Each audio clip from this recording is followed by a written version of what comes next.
나는 전능하신 아버지 하나님 천지의 창조주를 믿습니다. 나는 그의 유일하신 아들 우리 주 예수 그리스도를 믿습니다. 그는 성령으로 잉태되어 동정녀 마리아에게서 나시고 본디오 빌라도에게 고난을 받아 십자가에 못 박혀 죽으시고 장사된 지 사흘 만에 죽은 자 가운데서 다시 살아나셨으며 하늘에 오르시어 전능하신 아버지 하나님 우편에 앉아 계시다가 거기로부터 살아있는 자와 죽은 자를 심판하러 오십니다. 나는 성령을 믿으며 거룩한 공교회와 성도의 교제와 죄를 용서받는 것과 몸의 부활과 영생을 믿습니다. 아멘. 우리가 알거니와 하나님을 사랑하는 자, 곧 그의 뜻대로 부르심을 입은 자들에게는 모든 것이 합력하여 선을 이루느니라. 아멘. 사랑의 주님, 은혜에 감사합니다. 현재 저희가 처한 상황을 잘 알고 계신 줄 압니다. 그래서 더욱 주님을 의지하며 살아갑니다. 믿음의 자녀로 삼아 주셔서 이 상황을 더욱더 말씀과 순종으로 살아갑니다. 아버지 하나님, 올 한 해는 예배가 다시 정성화될 수 있게 간절히 원합니다. 예배를 사모하고 말씀과 찬양으로 주님께 영광 드릴 수 있게 주님 허락하여 주옵소서. 올해 교회 표어처럼 말씀 위에 굳게 서는 교회, 말씀을 듣고 행하는 성도, 저희 중등부도 말씀으로 성장하는 한 해가 되도록 주님 늘 지켜 주시옵소서. 같이 함께 모여서 드리지 못하지만 각 처소에서 드려지는 예배를 받아주시고 이 예배를 위해 준비하는 손길 위에 이 예배를 기다리는 학생 교사들 위에 늘 항상 주님 계셔 주시옵소서. 이제 말씀을 듣겠습니다. 한 주간 설교 준비를 하신 이호섭 고등부 목사님께 영육간의 강건함을 허락하시어 듣는 저희들의 나약함을 회복되는 예배가 되게 하여 주시옵소서. 감사드리며 늘 곁에서 함께 계셔주시는 우리 주 예수 그리스도의 이름으로 기도드렸습니다. 아멘.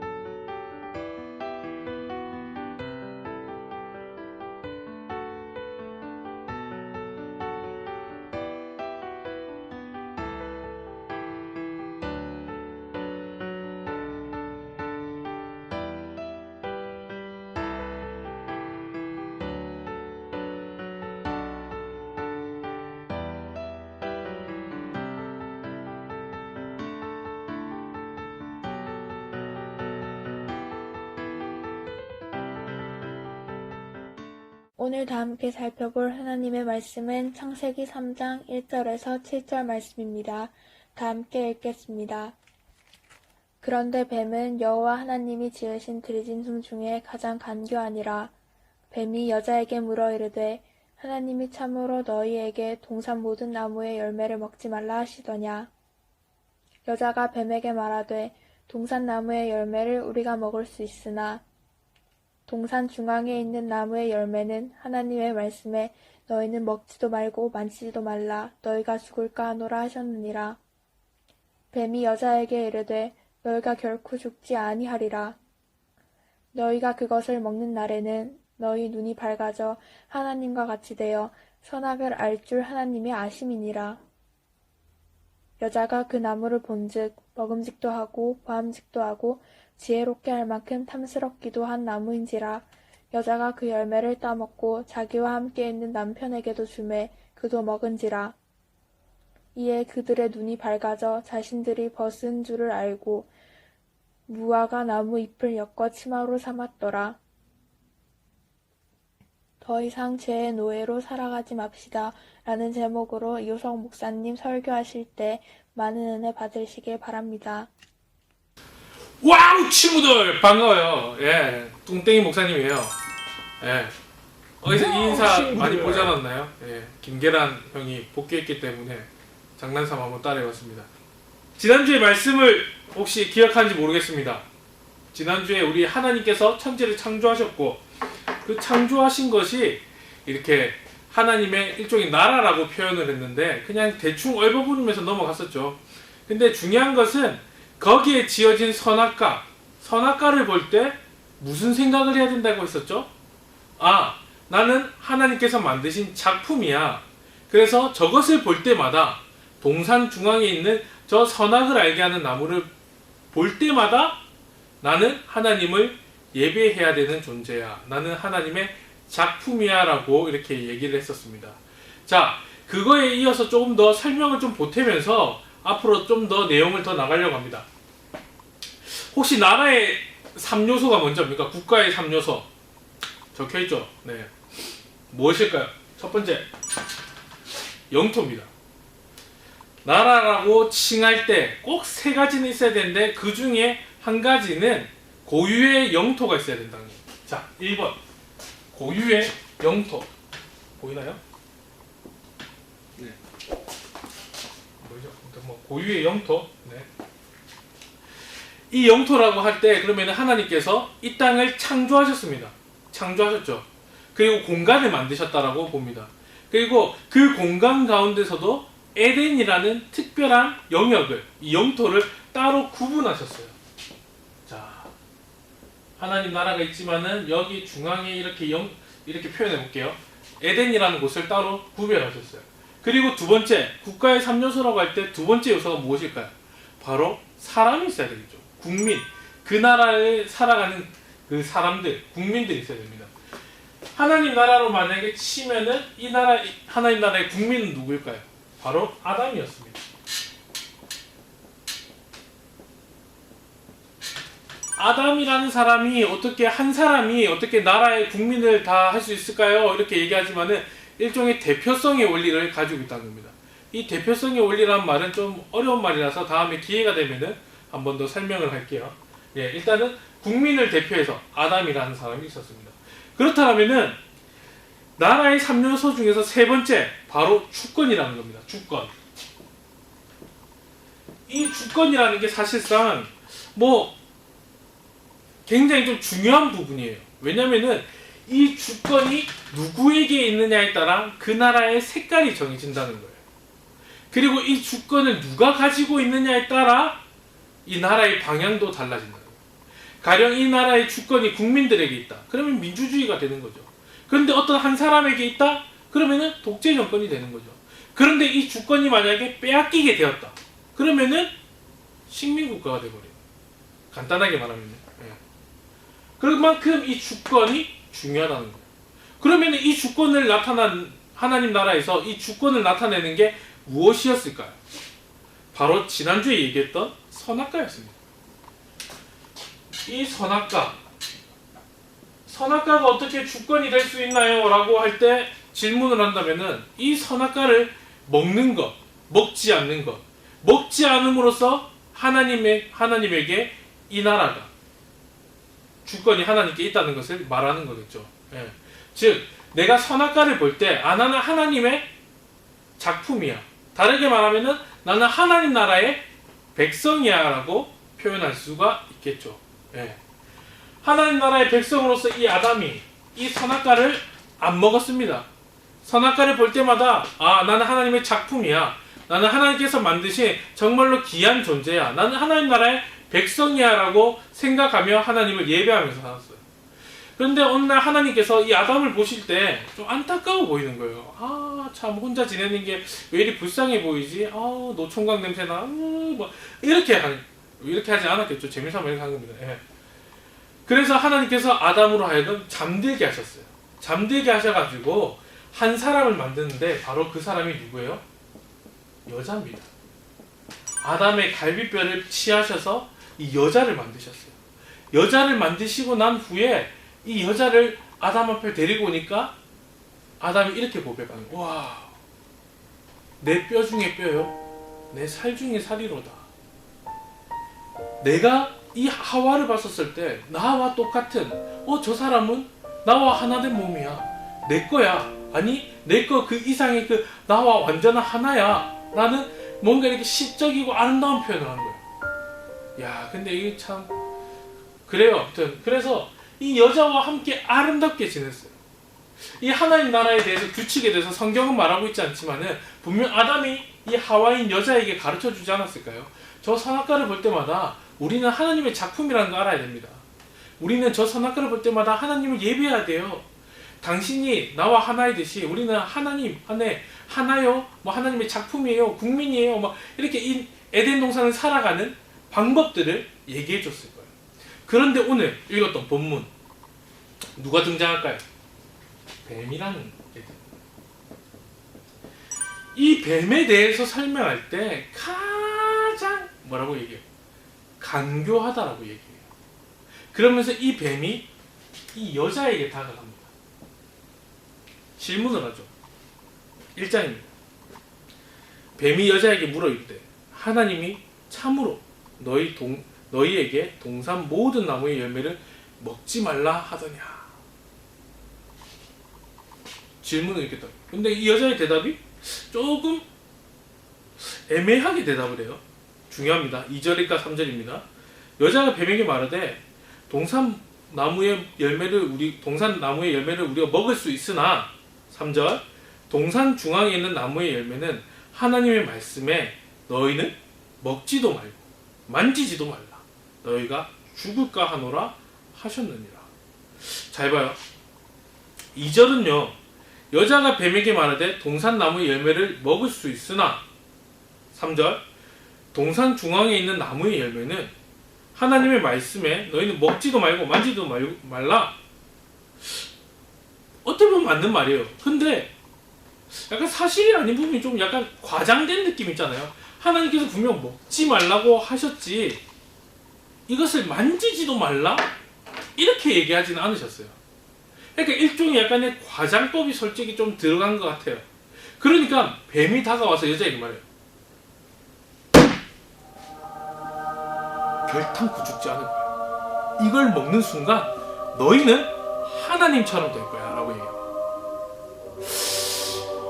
이야, 이 말에 갑자기 솔깃하는 거야. 응? 하나님처럼 된다고? 분명 이 선악과를 먹지 말라고 했는데 이걸 먹으면 죽는다라고 하나님이 말씀하셨는데 내 남편 아담이 분명 이걸 먹는 한 죽는다라고 했는데 하나님처럼 된다고? 이렇게 말을 하니까 기가 솔깃해지는 거예요. 선악과를 볼 때마다 아, 우리는 하나님의 작품이에요. 하나님 너무 감사해요. 천지를 보니 너무 멋있어요. 하늘을 보세요. 하나님 오늘 너무 날씨도 좋아요. 너무너무 저 나무는 너무 예뻐요. 그러면서 저 동물들은 너무 멋있어요. 정말 하나님은 정말 대단하세요. 정말 위대하세요. 하나님 높임 받으세요. 이렇게 막 예배하고 찬양하며 하나님을 높여드렸는데 어느 순간에 선악을 알게 하는 나무를 보니까 갑자기 다르게 보인다는 거예요. 우암직도 하고 먹음직스럽기도 하고 저걸 먹으면 왠지 지혜롭게 될 것 같기도 하고 그래서 참 탐스럽네. 저거 어쩌지? 이렇게 얘기해요. 이런 생각이 드는 거예요. 근데 여기에서 이제 뭐 학자들마다 의견이 다른데요. 이제 목사님이 이제 신대원 다닐 때 이제 배웠던 이제 한정건 교수님의 말씀으로는 선악을 알게 하는 나무를 볼 때 뱀이 하와만을 유혹했다라고 이렇게 생각을 해요. 그래서 사람들이 여자가 잘못이야 라고 이렇게 말을 하기도 하지만은 그 교수님께서는 이 여자가 유혹을 받고 있을 때 남자도 옆에 같이 있었다라고 그렇게 본인은 생각하신다고 말씀하시더라고요. 히브리어 문법상 뭐 어쩌고저쩌고 뭐 이렇게 디테일하게 설명하시는데 사실 무슨 말씀인지 잘 모르겠지만 결론만 생각하면은 남자가 여자와 같은 장소에 있었다라고 얘기를 한다. 저는 근데 그 말에 좀 동의를 하는 편이에요. 하나님께서 여자와 남자를 같이 이렇게 지내라고 하셨고 이들이 같이 다녔기 때문에 이 말을 같이 듣지 않았을까. 성경이 직접적으로 나와 있지 않지만은 아무튼 그렇게 생각을 합니다. 일단은 중요한 거는 뭐 아닐 수도 있고요. 중요한 거는 뱀이 여자를 유혹하고 나서 여자가 점점 유혹에 넘어가기 시작합니다. 이 선악과를 볼 때 너무나도 먹고 싶어진다는 거예요. 그래서 어떻게 했을까요? 먹었다는 겁니다. 그런데 말입니다. 이것을 먹으면 어떻게 된다고 했죠? 죽는다라고 했잖아요. 하나님께서 선악을 알게 하는 나무를 먹는 그날 어떻게 된다고요? 정령 죽으리라고 얘기했어요. 근데 여자가 먹고 와 진짜 죽었어. 죽었어요? 안 죽었죠? 어떻게 됐어요? 안 죽네? 남자도 같이 안 죽네? 근데 진짜로 뱀이 말한 대로 눈이 밝아져서 자기들이 벗은 줄 알게 되었다는 거예요. 여기에서 중요한 건요, 하나님이 거짓말쟁이가 됐나요? 하나님은 정녕 죽을 것이라고 얘기했어요. 근데 뱀은 죽지 않는다라고 얘기했어요. 아담과 하와가 진짜로 죽었나요? 죽지 않았습니다. 하와가 먼저 먹고 아담이 먹고 난 뒤에 같이 죽지 않았어요. 그러면 누구의 말이 옳아요? 뱀의 말이 옳아요? 표면적으로는 뱀의 말이 옳는 것 같아요. 그러니까 하나님 거짓말쟁이네? 하나님 우리로 하여금 저 귀한 것들 우리가 벗은 줄 모르게 하려고 하나님만 알게 하려고 아시려고 우리한테 속인 거야. 이런 착각을 주는 말이었던 거예요. 그런데 표면적으로는 죽지 않았지만은 죽었다는 겁니다. 자기가 벗은 줄 알고 무화과 나무 잎을 엮어 자기네들의 부끄러움을 가렸다는 거예요. 잠시만요. 그전에는 왜 안 부끄러웠는데요? 생각해보세요. 그전에는 아무것도 안 입고 있었어요. 자기네들 그놈에도 부끄럽지 않다라고 생각했어요. 그런데 선악을 알게 하는 나무를 먹고 난 뒤로는 하나님의 법을 어기고 난 뒤로는 부끄러워졌다는 거예요. 즉 이제는 죽음이 찾아왔다는 거예요. 표면적으로 당장 죽지 않았지만은 육체적인 생명은 그대로 유지하고 있을지 모르겠지만은 영적으로는 그 즉시 죽어버렸다는 거예요. 선악을 알게 하는 나무를 먹었다는 것은 즉 하나님을 왕으로 인정하지 않는다는 거예요. 하나님 나라에 왕이 누굽니까? 하나님이었어요. 이 선악을 알게 하는 나무, 이 주권이 누구에게 있었냐고요? 하나님께 있었다는 거예요. 선악을 알게 하는 나무를 먹지 않았을 때만이라도 이 주권이 누구에 있느냐? 하나님께 있습니다. 그런데 이 선악과를 먹은 후에는 이 주권이 더 이상 하나님께 있지 않습니다. 나에게 있습니다. 즉 하나님 나라의 왕은 하나님이셨습니다. 그렇지만은 내가 이것을 먹고 싶다, 내가 이걸 먹는다, 이거는 더 이상 하나님을 왕으로 인정하지 않겠습니다. 즉 내가 왕이 될 것이다 라고 얘기합니다. 내가 왕이 되고 난 뒤로 나는 떵떵거리면서 이 에덴 동산의 진정한 왕으로 군림할 줄 알았는데 그게 아니었다는 거예요. 점점 내가 부끄러워지고 점점 내가 수치스러워지고 점점 내가 뭐가 부족한지 하나씩 생기기 시작했다는 거예요. 전에는 완벽한 존재였는데 하나님 안에서는 내가 완벽한 걸작품이었는데 이제는 마치 쓸모없는 그런 존재로 자기 스스로가 인식이 된다는 거예요. 그리고 정말 무서운 거 뭔지 아세요? 그 전에 하나님이 이 아담과 하와를 불렀었을 때 하나님 저는 여기 있어요. 하나님 너무너무 멋있어요. 이렇게 자연스럽게 하나님과 대화를 했었지만은 이 이후에 선악을 알게 하는 나무를 먹고 난 후에는 하나님이 부르시는 거예요. 아담아 어디 있니? 이렇게 부르시니까 무서운 거예요. 하나님의 음성이 무서운 거예요. 하나님 그만 좀 부르세요. 무서워요. 숨었습니다. 너무 무서워서 제가 숨었어요. 너 혹시 선악을 알게 하는 나무를 먹었냐? 하나님이 굳이 꼭 만들어주신 그 여자 때문에 내가 먹은 거 아닙니까? 예? 제가 잘못했어요? 점점점 사람이 악해지기 시작하는 거예요. 전에는 완벽했던 존재가 이제는 불완전한 존재가 되면서 점점 하나님의 음성도 이제는 두렵게 느껴지고, 하나님께서 무언가를 물으셨을 때 내가 잘못했습니다, 하나님 제가 잘못했어요, 용서해 주세요라고 하는 게 아니라 점점 악해지는 거예요. 바로 죽었다는 걸 말한다. 하나님 안에서 영원한 생명이 없어지자 이제는 죄가 자신들의 왕이 되어버린 거예요. 죄가 자신들의 왕이 되어버리면서 죄에 정복당하기 시작한다. 근데 이 죄의 힘을 이길 수 있느냐? 없다는 거예요.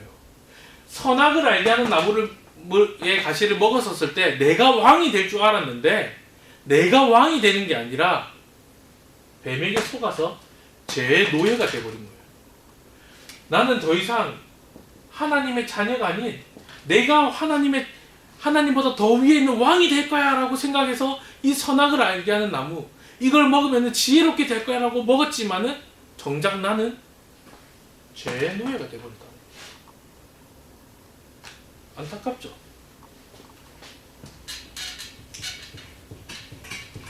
자, 이 선악을 알게 하는 나무를 먹고 난 뒤에 여기에서 끝났느냐? 끝이 아닌 거예요. 지금의 당장은 마치 나무에서 가지를 꺾어버리면은 그 꺾인 가지가 생명이 있는 것처럼 보이지만은 점점 시들고 말라서 이렇게 썩어져 가듯이, 마치 아담과 하와는 죄의 노예가 되어서 점점 말라져 가고 죽어져 가고 있다는 거예요. 그래서 하나님께서 이 아담과 하와에게 하나의 징계를 하세요. 남자는 이제 네가 땀을 흘려야지 드디어 이제 이렇게 뭔가 이렇게 과실을 얻을 것이다. 여자는 이제 아기를 낳는 해산의 고통을 당할 것이다. 뱀은 뭐 이렇게 뭐는 기어다녀라, 흙을 파먹고, 그렇게 저주를 받아요. 근데 단순히 사람만 저주를 받는 게 아니라, 저주를 받을 때 사람만 저주를 받는 게 아니라 모든 만물들이 다 저주를 받아요. 자연, 동물, 모든 것이 다 저주를 받아서 점점점 땅과 이런 것들은 가시와 엉겅퀴를 낸다라고 표현해요. 동물들도 점점 서로 이렇게 싸우기 시작했어요. 그러면서 이 죄라는 것이 이제는 온 세계를 다 정복해버린 거예요. 그러자 하나님께서 분명 한 가지의 약속을 해주십니다. 누군가가 이 죄에 대해서 언젠가 이 죄의 문제를 해결해 주러 올 거다. 그때 그분이 오시면은 이 뱀의 머리를 상하게 할 거예요. 부셔버릴 거예요. 이런 약속들을 주면서 아담과 하와는 결국에는 에덴 동산에서 쫓겨납니다. 에덴 동산에서 쫓겨나고 이 죄는 끊임없이 계속해서 퍼져나가는데, 하나님께서 분명 누군가를 한 사람을 보내실 거라고 약속을 하셨기 때문에 아담과 하와는 그 사람이 빨리 올 수 있지 않을까라고 생각을 했는지 모르겠어요. 그러면서 자녀들을 낳는데 우리가 잘 아는 가인과 아벨을 낳죠. 가인은 농사하는 사람, 아벨은 육축을 기르는 사람. 이 두 사람이 하나님 앞에 똑같이 뭘 합니까? 제사를 드리죠. 제사를 드리는데 가인의 제사는 받지 않고 아벨의 제사는 하나님께서 받으세요. 근데 여기에서 우리는 또 초등부 때 좀 이상하게 또 배운 거 있죠. 아닌 경우도 있으니까 그냥 아무튼 뭐 네. 가인의 제사를 받지 않았기 때문에 어떤 사람들은 종종 이렇게 얘기를 해요. 하나님께서 가죽옷을 지어 입히셨잖아요. 이것을 볼 때 피가 없으면은 제사함이 없기 때문에 가인의 제사는 잘못되었어요. 이 농산물을 이렇게 드리는 것이 아니라 가축을 잡아서 피의 제사를 드렸어야 되는데 이 제사가 잘못되었어요 라고 말하는 경우가 있는데, 이건 솔직히 좀 틀린 부분이에요. 하나님께서는 레위기에 보면은 번제도 받으시지만은 소제도 받으신 거예요. 이 농산물을 가지고 드린 제사도 받으신다는 거예요. 그래서 히브리서 11장과 12장 히브리서의 말씀을 보면은 이 제사의 차이점은 재물의 차이가 있는 게 아니라 믿음의 차이라는 거예요. 믿음으로 드렸느냐 안 드렸느냐 그 차이를 말한다는 거예요. 결국에는 가인은 믿음으로 하나님 앞에 제사를 드리지 않았기 때문에 받으시지 않았다는 거예요. 아벨은 믿음으로 하나님 앞에 제사를 드렸어요. 그런데 중요한 건요, 여기에서 포인트는 목사님이 말하고자 하는 것은 죄라는 거예요. 가인이 자신의 제사를 받지 않으시니까, 가인이 하나님 앞에 드린 제사를 하나님께서 받지 않으시니 화가 났다는 거예요. 이게 죄 때문이라는 거예요. 근데 거기에서 그치는 것이 아니라 이 아벨을 죽여버린다는 거예요. 사람이 사람을 죽이는 첫 번째 살인자가 되었다는 거예요. 그리고 나서 하나님이 가인을 찾아오셨어요. 이 당시까지만 해도 하나님이 사람과 직접 그래도 가까이 대면하셨나요? 참 어렵네요, 이 부분은. 네, 여러 가지 난해한 그런 부분들이 있으니까. 그래서 가인이 오히려 당당하게 얘기를 해요. 내가 내 아우를 지키는 자입니까? 하나님이 가인에게 물었다는 거죠. 네 동생이 혹시 어디 있어? 네 동생의 피가 땅에서부터 막 울고 있어. 혹시 동생 죽였니? 동생이 어떻게 죽였니? 알면서도 물어보시는 거예요. 그러면 죄송해요 하나님, 제가 잘못했어요. 이게 아니라 제가 무슨 아벨을 지킨 자입니까? 예? 하나님! 그러면서 막 오히려 당당하게 뻔뻔하게 나온다. 그만큼 죄가 너무나도 무섭다는 거예요. 죄는 하나님으로 하여금 차단시켜버린다는 거예요. 하나님과의 관계를 끊어버리고 하나님께서 우리에게 다가오실 때마다 하나님 감사합니다가 아니라 거부한다는 거예요. 저절로. 가까이 오지 마세요. 무서워요. 거부하게 된다. 그러면서 점점 죽음으로 나아간다. 자, 좀 있으면 이제 마무리하겠습니다. 그렇게 해서 죄는 나중에 가인과 아벨뿐만 아니라 여기에서 그치는 것이 아니라 시간이 지나면 지날수록 이 죄는 이 온 세상을 덮고 결국에는 이 인류가 멸망당하기까지 간다는 겁니다. 자, 그렇다면 말씀을 정리를 좀 해볼게요. 하나님께서 하나님의 나라를 만드셨어요. 이 하나님 나라에 결국에는 누구를 왕으로 삼을 것이냐, 누구를 진정한 왕으로 섬기고 누구를 왕으로 예배할 것이냐 물었었을 때 처음에는 하나님을 예배하겠습니다라고 말을 했지만은 선악을 알게 하는 나무를 먹고 난 뒤로는 하나님을 예배하고 싶어도 더 이상 예배할 수가 없게 됐다는 거예요. 본능적으로 우리는 하나님을 거부하게 됐다는 거예요. 그런데 이 문제를 해결하기 위해서 누가 오셨다는 겁니까? 예수님이 오셨다는 거죠.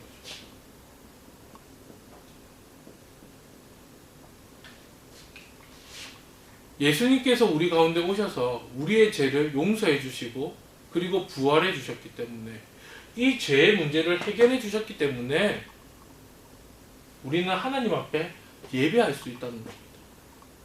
즉 우리의 본래 모습대로 다시 돌아갈 수 있도록 예수님이 도와주셨다는 거예요. 그렇기 때문에 우리는 그분을 예배한다는 겁니다. 우리는 교회를 오면은 왜 예배해야 되죠? 너무 예배는 지루한데요? 예배는 너무 재미가 없는데요? 내가 왜 예배를 드려야 됩니까, 하나님? 선생님, 내 예배 너무 지루해요. 영상을 트는 것도 사실 틀어놓고 딴짓을 하고 그냥 선생님한테 미안하니까 그냥 이렇게 그냥 드렸다라고 하는데 이게 무슨 의미가 있나요? 라고 생각하는 친구가 있을지 모르겠어요. 그치만은 우리가 드리는 이 예배는 단순히 그냥 앉아서 그냥 목사님의 말을 듣고 그냥 기도하고 그게 예배가 아니라는 거예요. 바로 첫 번째 이 죄가 없었던 그 시절, 진짜 하나님 나라 안에서 행복하게 하나님을 노래하고 하나님을 칭찬하고 하나님을 높여드리면서 참 자유를 만끽했었던 그 시절을 기억하고 그것을 맛보면서 다시 한 번 더 그것을 기다린다는 거예요. 그게 바로 예배라는 거예요. 예배는 지루한 게 아닙니다. 지루하게 만들어서 미안합니다. 예배는 진짜로 하나님이 우리를 얼마나 사랑하시는지, 하나님이 우리를 얼마나 원하시는지 그분의 마음을 알고 그분의 그 사랑에 감동되어서 우리가 반응한다는 거예요. 내가 죄 때문에 죽어야 되는데, 내가 죄의 노예로 살아야 되는데, 더 이상 죄의 노예가 아니라 하나님의 자녀답게 살 수 있도록 은혜를 베풀어 주셨고, 그 은혜에 대해서 우리는 반응한다는 거예요. 감사합니다, 하나님. 난 더 이상 죄의 노예가 아니에요. 나는 더 이상 죄가 이렇게 저렇게 하라 시킨 대로 사는 게 아니라, 나는 하나님의 자녀답게 이제는 살 수 있어요. 하나님을 노래하고 하나님 나에게 다가오셨을 때 하나님이 무서운 게 아니라 하나님이 좋고 하나님이 너무 반갑고 너무 편안해지는 거예요. 그것이 바로 예배라는 거예요. 말씀을 마무리할게요. 오늘도 여러 가지 참 이야기들을 이렇게 쭉 계속해서 창세기부터 쭉 가다 보니까 이야기의 초점이 사실 끝이 잘 안 나잖아요. 예, 그 과정 가운데서 계속해서 가면서 또 다음 주에는 또 지난주 이어서 이렇게 같이 할 건데요. 오늘은 기억했으면 좋겠는 게 바로 이겁니다. 죄. 우리는 결국에는 이 죄의 문제를 해결하지 않고서는 하나님 앞에 나아올 수도 없고 나아갈 수도 없고 아무튼 뭐 죽을 수밖에 없는 그냥 노예처럼 살았어야 됩니다. 그런데 예수님이 오셔서 우리를 대신해서 죽으시고 부활하셨기 때문에 우리는 더 이상 죄의 노예가 아니라 하나님의 자녀로 살아갈 수가 있습니다. 하나님의 자녀로 살아간다는 것은 하나님을 즐거워하고 하나님을 기뻐하고 하나님을 예배한다는 겁니다. 이 하나님의 말씀을 볼 때 이 말씀을 읽는 게 즐겁고 외우는 게 즐겁고 이 말씀을 지키고 생각하는 게 즐거워지는 그런 존재로 바뀌었다는 거예요. 여러분이 진짜로 예수님을 믿었으면 좋겠습니다. 예수님을 믿는 친구들은 나를 위해서 죽으시고 부활하신 그분, 그 하나님의 은혜, 그 예수님의 은혜를 기억하며 그 예수님을 오늘도 예배하며 하나님을 높여드리며 살아가는 저와 여러분이 되었으면 좋겠습니다. 우리 이 시간 잠깐 기도를 했으면 좋겠습니다. 우리가 비록 영상으로 아직까지 예배를 드릴 수밖에 없는 환경이지만은 하나님이 분명 이 영상을 통해서도 그리고 내가 있는 이 자리에서도 하나님이 함께 하실 줄은 믿습니다. 사랑하는 친구 여러분, 하나님을 온전히 예배하는 저와 여러분이 되었으면 좋겠습니다. 더 이상 죄의 노예처럼 살아가는 것이 아니라 하나님의 자녀처럼 살아가게 해달라고 우리 다 같이 이 시간 함께 기도하겠습니다. 다 같이 기도합시다. 살아계신 주님 감사합니다. 우리 사랑하는 아이들과 함께 우리가 하나님을 예배하고 하나님을 높여드리며 하나님의 자녀답게 살아가게 해주십시오. 우리는 너무나도 연약하고 부족합니다. 하나님 우리를 불쌍히 여기셔서 하나님 더 이상 제 유혹을 따라 살아가지 않게 하시고 하나님의 말씀을 따라 하나님 주시는 은혜를 따라 살아가게 하여 주시옵소서. 하나님 우리는 참 부족하고 연약합니다. 하나님 도와주십시오. 하나님 은혜를 베풀어 주시옵소서. 살아계신 하나님, 우리 사랑하는 아이들과 함께 비록 영상으로나마 이렇게 하나님 앞에 예배를 드립니다. 하나님 앞에 예배를 드리고자 이렇게 영상을 킨 모든 청소년들의 마음 가운데 하나님 은혜를 베풀어 주옵시고 하나님께서 이 아이들이 드리는 예배를 기뻐 받아주시옵소서. 하나님 비록 우리가 코로나19로 인하여서 대면하여서 만나지 못하고 예배를 드리지 못하지만은 우리가 어디에 있든지 간에 하나님 나라의 백성이요 하나님의 자녀라는 것을 기억하며 하나님의 자녀답게 살아가고 정말로 우리가 하나님을 기억하며 즐거워하며 살아가는 우리가 될 수 있도록 은혜를 베풀어 주시옵소서. 감사해 드립니다. 예수님 이름으로 기도드립니다. 아멘. 자, 축도로 예배를 마치겠습니다. 주 예수 그리스도의 은혜와 하나님의 사랑과 성령님의 교통하심이 하나님을 예배하며 하나님의 자녀답게 살아가고자 하는 주의 모든 백성들의 머리 위에 그리고 그들이 속한 모든 곳 위에 영원토록 항상 함께 있을지어다. 아멘.